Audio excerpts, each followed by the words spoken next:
Ses amis de cinéma, il les compte sur les doigts d'une main, proche du réalisateur Alain Resnais, qui lui a sans doute offert ses plus beaux rôles, ou d'Étienne Châtilliez, pour qui il a été le père de l'insupportable trentenaire Tanguy. André Dussolier a toujours su, dans sa longue carrière, s'appuyer sur des partenaires importants pour trouver les meilleurs projets.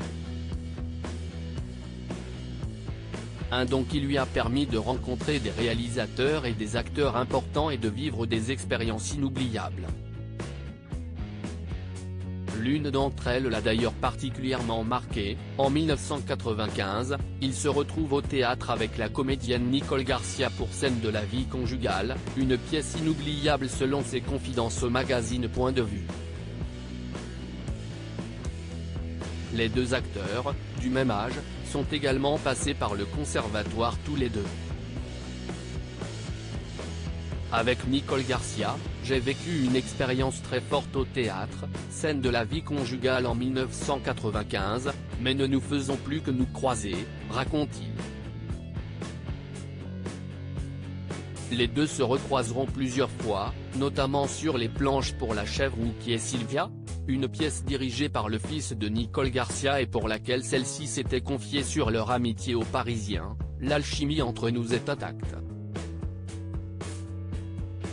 Quand on joue ensemble, quand je le regarde, tout s'incarne aussitôt.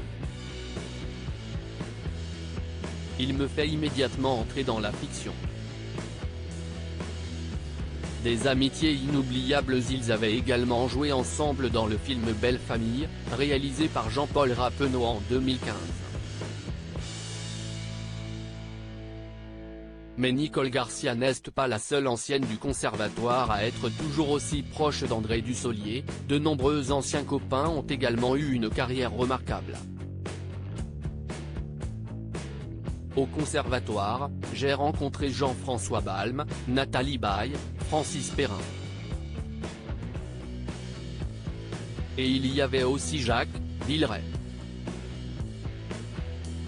Jean Becker nous a réunis sur 3 films, Les Enfants du Marais, 1999, Un crime au paradis, 2001, et Effroyable jardin, 2003. Les amitiés de cinéma sont particulières, chacun a sa destinée, explique-t-il au magazine avec philosophie. Conscient des belles rencontres qui ont émaillé sa vie, l'acteur se souvient notamment de Jean-Pierre Jeunet, avec qui il a travaillé pour Le fabuleux destin d'Amélie Poulain ou encore d'Étienne Châtilliez, dont il apprécie l'insolence, et de François Ozon dont l'inventivité lui a plu. Mais si est une autre rencontre qui a marqué sa vie à jamais, Alain Resnais. Je l'ai connu sur le tournage de La vie est un roman, en 1983. C'était un homme à l'image de son œuvre, très curieux, capable de sortir des auteurs du placard. Sabine Azéma, la dernière femme d'Alain Resnais, note de la rédaction, a toujours fait le lien entre nous, en dehors de nos 6 films ensemble. Notre amitié perdure. La mort d'Alain, en 2014, note de la rédaction, n'a rien changé, raconte celui qui a partagé de nombreuses fois l'écran avec la comédienne. Une belle relation.